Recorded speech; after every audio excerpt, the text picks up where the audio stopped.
we praise him too much. Bato bazomona susu nzambe te bazomona ye kati na They don't nzambe. see God no more, they see him. Sorry, bazomona susu nzambe kati na ye te bazomona ye bomoto na ye. Hallelujah. Yaona lingambi ba commentaire mingi te. That's why I don't like a lot of comments. Amen. Na yebi ke azamo sala nzambe. I know that he Afambola la biso tango na tango. bless us from time to time. Hallelujah. Amen. Bon prêter attention à biso mutuna mutwale ka azwa oyo nzamba komisipo na Please inapoka na pay lelo. attention and everyone get what God has prepared for them. Faut comprendre bien interprète na biso. And please understand me. Azana no sika. I'm new in this. Tuzana interprète misato me baone so sika na sika. We have 3 interpreters. Baone meka. I'm still learning. Mais aza déjà good. Et tika lelo na volume na yesha ko tya mwana follow makamne so sili na. Amen. Amen. Amen. Daddy. Peuple de Dieu bazawa osu responsabilité à voler sa bango. Amen. Amen. Feel free zamba pamolo atena motema na yo et verser à mon toza pour qu'on a recevoir. Amen. Amen. God bless you. Praise the Lord. Hallelujah. God is good. All the time. God is good All the time. and all the time. God is good. Nous avons 40 minutes We only have 40 minutes parce que nous avons pour ça. because we want to. Nous voulons ça partir me balayer de l'eau. I'm going Amen. to feed 2 parts today. Nasimaguna tomoni physique. Behind there we see Physique. physics. Alléluia. Amen. Nous voulons ça molimo penzotu We're going to feed our spirit and body parce que l'eau est une journée à fête. because today is a day of party. Mais il y a un bon souvenir dans notre elia. So we're going to eat. Les bons notre elia. Before the body eats, Nous voulons ça un molimo. we have to feed the spirit. Amen. Amen. Parce que nous, il y a un des échos par molimo partout en fait. Because it's the body what carries the spirit everywhere it Ils goes. sont préférés de laisser d'abord molimo. But we prefer to feed the spirit C'est ma zone a pu sauver et Goliath. and then we will feed the body. Amen. Amen. Donc prêtez attention. Please just pay attention. Nous allons parler de vie. We are La vie et la mort. 2 lives. Au Boufa, Miba. Dying twice. Amen. Surtout et Boufa. The body dies, Molimo peut Boufa. the spirit dies. Alléluia. Amen. Ils sont donc découvrir We want to understand au Boufa, il y a Molimo. dying in spirit. Alléluia. Amen. Regardez aujourd'hui le livre de Jean. We're not going to waste our time. We're going to go into the book of John. Alléluia. Amen. Chapitre 4. Chapter 4. Departing from 4 as well. And we're departing 4, from 4. Jean 4, 4. So John 4, 4. Alléluia. Amen. Ceux qui par bazui pour téléviser en combat So Jésus. once we have got this, we stand in Jesus' name. Alléluia. Amen.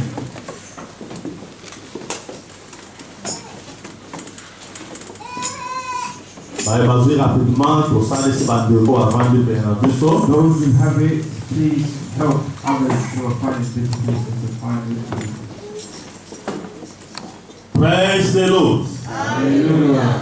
Donc Yanga Bouma Yesu.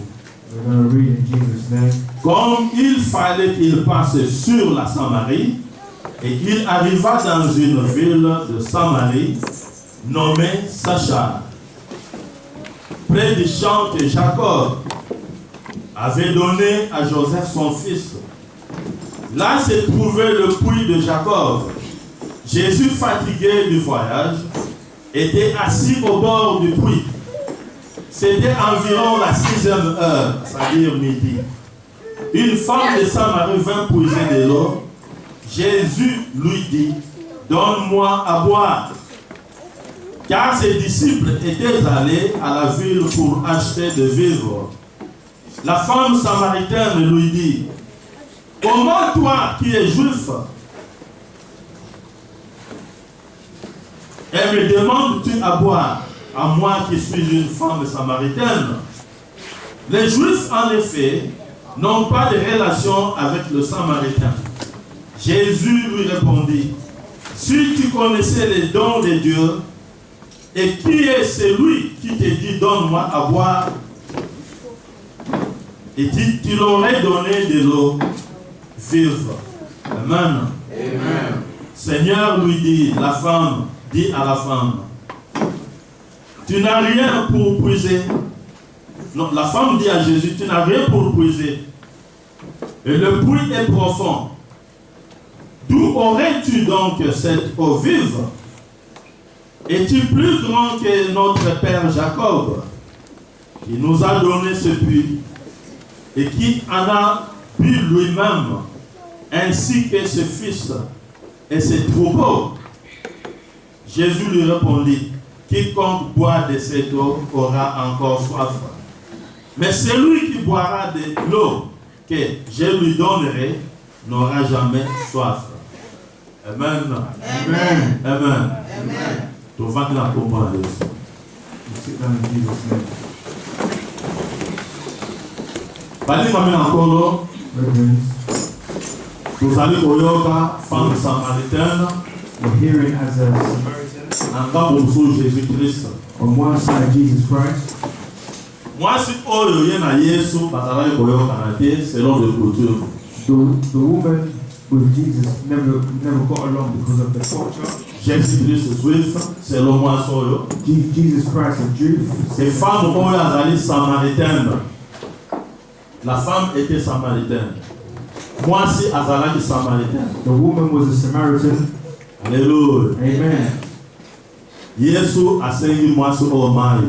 Jesus asked this woman for water Parce que moi si oyo avandi pembeni ya libulu. because this woman was sitting by it. Alléluia. Amen. Tout ça là très clair. Please let's understand. Biso ba oyo tovandaki ta mosu qui pensait que Us who live in c'est big city, ta mosu makala, Makala, ta mosu bumbu. sometimes Bumu, Biso toyebi libulu ya mari. we know the well. Alléluia. Amen. Libulu ya mari ezaka profond. The well of the water is Oyo za mari kuna for you to get water there. basali tsanza bacha singa. It's made a hole in a string. Soko dindisi litsanze konti otomboli otobi mari. You lower the bucket into the hole and then you Amen. receive the water. Amen. Yesu Jesus, amoni femme samaritaine. he saw the Samaritan, Aseye mai po amela. asked her for water to drink. Balobi 6e heure, They said that on the 6th hour, c'est-à-dire na midi.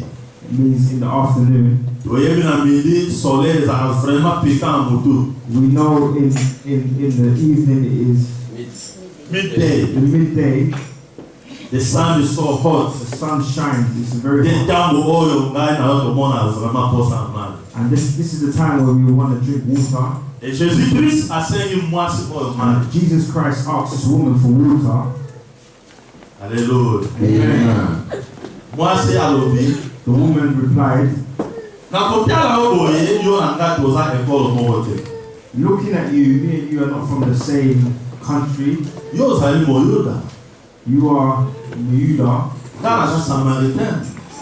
You are a Jew and I'm Samaritan. Na habitude na biso ndenge tovandelaka awa, As we sit down, moyuda akoki jamais kosenga ngai a mali. Jew cannot ask me, a Samaritan, for water. Epuis ya mibale, And the second of all, yo oza na eloko te na maboko. you don't have nothing in your hands. Me okotoka mai oyo ndenge nini. How are you going to receive the water? How are you going to get the water? Alléluia. Amen. Eloko eza très important. What is very important, Eyano oyo Yesu apesi na mwasi oyo. the response that Jesus gave to the woman. Soki oyebaki nani azosenga yo mai, If you knew who was asking you for water, ebongaki kutu yo nde osenga mai epa moto azosenga yo mai. it meant that even you was meant to be asking the person who is asking you for water. You should ask You should ask the person to give you what. to give you water. Oh, Yesu azoloba na mwasi This is oyo. what Jesus is telling the woman. Alléluia. Amen. Na kotala de kambo na denga musuri na nzoto. I'm going to look at this situation from the flesh of the body. Ezali lokola kamwa liboma. It was like Madness. madness. Hallelujah. Amen. Mais mutu azali logo tena maboko. But this person hasn't got nothing in her hand, Azape na posa mai. and this person wants water. Mais comment yazoloba? But why is she saying? Eke soko yeba ni mutu azosengo mai. If you knew the person that was asking you for water, Il fallait yonde osenga mutu akapeso mai. you had to ask the person to give you water. Mai osoko meli. The water that you drink Ekosili sa posa mai na onions. will take away all your thirst in your body. Alléluia. Amen. Mwasi mayele na ye etelengana The mu. woman's Non le chamwasi oyo ekufi. died. Atali pena mutu ango c'est vrai azana posa mai. He looked at the person and looked that the person was thirsty. Mais yazo banga sura senge mai. But then he's asking me to ask her for water. Mayela mwasi etelengana. Her knowledge is finished. Alléluia. Amen. Nde epai tolobi And this is where we say la mort. death, Kokufa. dying. Alléluia. Amen. Maloba na nzambe The word of God, esenga po mutu ayeba ho malamu. it needs for the person to know it very well. Il faut akufa. You have to die. Alléluia. Amen. Soko kufi Once you died, okoyeba makambo na nzambe malamu. that's when you will know the things of God well. Alléluia. Amen. Basi kubabe. Papa wasi ba ngito kufa. Ye alingi bombo ite. Alléluia. Wants us to die. Il faut kufa pour comprendre makambo We na have nzambe. to die so we can understand the things of God. Alléluia. Amen. Comment mutu oyo akoyo kopesa o mai soko mbeli Why is the person who will give you water, okoyo ka suposa mai. you're not going to want to drink the water no more? Mutu asale na. Who is this person? Puta satana ni tsantsate akotoki na mai. He doesn't even have a bucket to even. Bendeki nazo bangai na senga e mai ponga na mela. But how is he asking me to ask him for water to drink? Esi sa posa na nga mai To take de. away my thirst? Alléluia. Amen. Yesu a comprendre que mwasi oyo Jesus understood that this woman, azaya okufa na muti. she hasn't died yet. Alléluia. Amen. Azana no vivant. She's still alive. Alléluia. Amen. C'est bien tokufa It's good to die pour te comprendre makambo na so nzambe. we can understand the things of God. Soki toza vivant, If we are alive, eza ndenge femme oyo azalaki. it's the same way the lady. lady was. Alléluia. Amen. Akufaki nanu te. She hasn't died yet. Azalaki vivant. She's still alive. Même évanoui azalaki évanoui te. Even the evangelist. Soki moto akufi bazo ressuscité ye na The hospital. person who has, if a person has died and they're trying to bring him back to life, C'est-à-dire mwasi oyo même évanoui azalaki évanoui te. it means that this woman was also dead. Azalaki mpenza vivant. She was very alive. Alléluia. Amen. Donc okende nango te na profondeur te. We're going to take it into, We are going deep. we are going very deep, Just a bit. just a little bit. Alléluia. Amen. Mwasi oyo This woman, akamwe elobele ya Yesu she masiya. was surprised of what Jesus was telling her. Yo opesaka mai oyo ekosila te. You are going to give me the water, what's not going to run out. Alléluia. Amen. Mayele esili.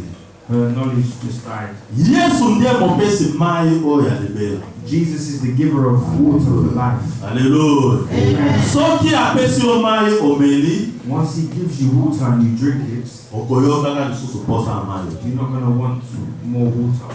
Alléluia. Amen. Oyo ezali nini? What is this? Ezali mai oyo soki ngai na meli, It's the water. If I drink it, evandisi motema na ngai kimia. my heart is at rest. Ata balobaki 6e heure, Even if they said on the 6th ntango hour, moi eza kongaka. when the heat is Soki beating, nakomela mai oyo Yesu apesa, but if I drink the water that Jesus gives me, posa na ngai ya mai esili my libela. thirst will go forever. Alléluia. Amen. Mai yango eza wapi? Where is this water? Alléluia. Amen. La tranquillité kati na yo, peace in peace inside of you. Alléluia. Amen. Soki omeli mai ya Yesu Masiya, If you drink the water of Jesus, oganye peace ya libela. you win peace for life. Molunge esili. Sweatiness is finished. Alléluia. Amen.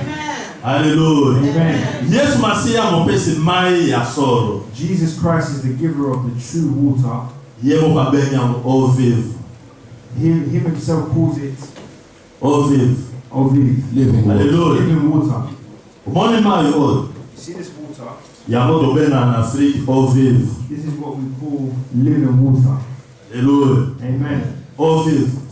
Living water. Mai oyo This water, parce que toza na Europe. because we're in Europe, Mais so toza na Afrique, but if we're in Africa, ntango moto azomela mai oyo, when someone is drinking this water, na moto ameli mai atokaki na libulu, and the person who drank the water from the well, kimia eza mingi na mai oyo.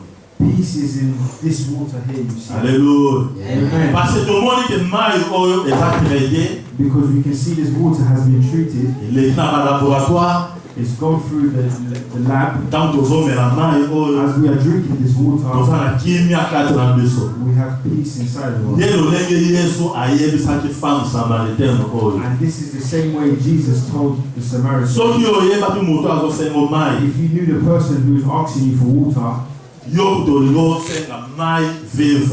you would be asking me for eternal Po water, yo mela ozwa kimia. so you can drink it and have peace. Alléluia. Amen. Alléluia. Amen. Yesu Masiya mopesi eau vive Jesus Christ, the giver of water, Living water. living water, na nzela malabo na ye. in his words. Words. Alléluia. Amen. Balingami na nkolo, Brethren, il faut tokufa we need to die po tocomprendre liloba na nzambe. for us to understand the word of God. Soki obanani yo na liloba na nzambe, If you marry the word of God kati na bomoi na yo, in your life, okomi na peace ya libela. you have peace for life. Alléluia. Amen. Même lelo ozwi ole, Even today, if you eat today, lobi ozwi te. tomorrow you don't get. Ntango oza na kimia kati na yo, But when you have peace inside of you, oza sûr ke lobi mpe na ozwa na kolia. you are certain that tomorrow you're going to eat. Alléluia. Amen. Parce que naza na kimia kati na ngai, Because I have peace inside of me. nase na mela mai oyo mokonzi Yesu apesa. I've already drank in the water that God has given me. Alléluia. Amen. Il faut tokufa. We have to die. Tozo comprendre la mort oyo. Are you understanding what I'm saying? Toboma bomutu na biso oyo akala. We need to kill our old self Tokoma bato na sika. so we can become new people. So tokomi bato na sika. When we become new, Nyonso oyo esalaka biso pasi. everything that hurt you, Tokozala lisu na moto na motema te. we're not going to have that fire in our heart. Tokozala na kimia peza kimia. We're going to have peace. Real Alléluia. peace. Amen. Parce que de toute façon, Because même otie tourma kati na yo, even if you put Torments. torments inside of you, situation elongwaka te mpona trouble oyo mekotisi. the situation is not going to change because of the torment. Alléluia. Amen. Only Jesus Christ moto akopesa yo kimia. Only Jesus Christ can give you peace. Alléluia. Amen. Balingami na nkolo. Brethren, Distance ata eza molai ndenge nini. even though the distance is far, Miso na biso te ekomisaka yango moseka. it's our eyes will make it far. Alléluia. Amen. Soki obosani yango, If you forget about that, okokamwa ekomi pene. you're going to be surprised that it becomes closer. Alléluia. Amen. Lelo nazoya na kati ya train. Today I'm coming in the train À partir ya King's Cross, from about King's Cross. nasali calcul epai nazoya. I calculated where I'm going. Alléluia. Amen. Nzambe alobi nanga kokalkule te okoma avant okosala setting avant. Jesus said, don't calculate, you're going to get there early and you're going to set up early. Alléluia. Amen. Ntango nafungoli Biblia na bandi kotala, As I open my Bible and I start to look at it, nakamwe na matoi nanga I'm surprised in my ears. 7 sisters. I'm at Seven Sisters. Alléluia. Amen. Mais la vie est I jumped up and I'm about to. Alléluia. Amen. namoni bango différence I see straight away the difference. kokanisa distance na kobosana yango. And thinking about the distance and forgetting about the distance. Différence est à la What is the difference? de plus aux canisa les kambosa. But the more you're thinking of what you're going to do, Na date nango. and the dates, Plus les autres de musika. the more it's becoming further. Amen. Amen. So que boss ane yango. If you forget about it, Okokamwa you'll be surprised yango eye pepe. it comes closer. Alléluia. Amen. Malinga mena encore. Brethren, Tant que tozaki bana 5, 6 ans, 16 ans. 5, 6, 7. Tozamona banda Christmas ona o kuna We used to see from this Christmas, the Christmas coming, on dirait siècle mon bébé. like a big circle. Alléluia. Amen. Surtout ceux qui va promettre le va ensemble l'autre pilote. Especially if they promise you Chemise that yasi. they get new things. Alléluia. Amen. Ozomona que Christmas en raison oumela. You're seeing that the next Mon Christmas. père me dit au papa. Papa Every minute Christmas you guys on ask that, when is Christmas? When is it? Papa on dit dans un maison Dad ya. says, please be calm. On Christmas existe is 3 coming. jours. OK. Yeah, 3 days go. Papa Christmas c'est quoi? Daddy, when's Christmas coming? Ya no mais ça He qui m'a said, fait so quoi? please stay calm.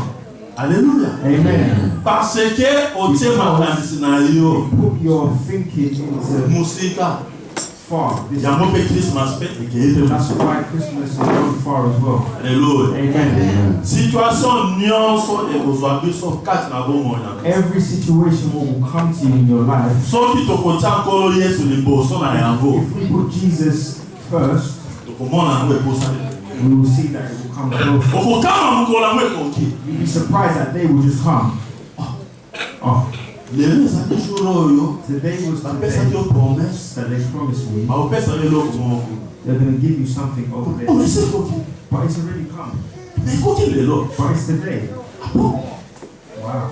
soki okotisi yango susi But if you start to think of it, ezokende moseka it will become far. amen Amen. soki balobi na yo longwa awa D7 sister If they tell you leave na from station here to get to Seven Sisters, soki otieka 7 sister okei bokati if you put your mind Seven Sisters, you go, you cross over there, bana moko makolo na elenge and then your legs 7 sister tired. mosika Seven Sisters is far from here. mekendeki na nzela ozosola na ndeko ozopesa na masolo But go with someone and you're speaking to someone as you're ntango walking. okoma na station ya 7 sister As you approach Seven Sisters, okoleka na mwa moke you go past it a little bit, nsima baye and then people will Amen. come. Oh, I've gone past amen it. Amen. okomozonga lisusu You start to go back. praise the lord Praise the Lord. Hallelujah. Amen. mwasi oyo This woman, soki akomprenaki yesu masiya if she understood Jesus, alingaki kosenga eau vive she would have asked for Living eternal water. water, living water. alleluya Amen. me yesu masiya But Jesus Christ azoloba na ngai na yo lelo is telling me and you today, n'importe quelle situation oyo ozotraverse nango don't think about the situation you're going through. talela nde ye Look to me. amen Amen. talela nde ye akopesa yo eau vive I will give you living water. alleluya Amen. eza na basituation oyo kaka na kokanisa omoni ke eza impossible na There's résoudre situations just by looking at it, you see that you can't resolve it. me soki olobi yesu masiya ala mokonzi But if you give it to Jesus Christ, ye mopesi kimia giver of peace, ye mopesi eau vive giver of living water, ozala na kimia moko you have a peace. tokuma na yo ekiti Your heart will go down. Will be Hallelujah. Amen. alleluya Amen. okomi na assurance You become insured ete ya solo ye apesa that it's true that Jesus gives. bomoi na biso ezwami epai na ye Our lives is from Him. alleluya Amen. l'important c'est quoi The importance is c'est de mourir To die. to die.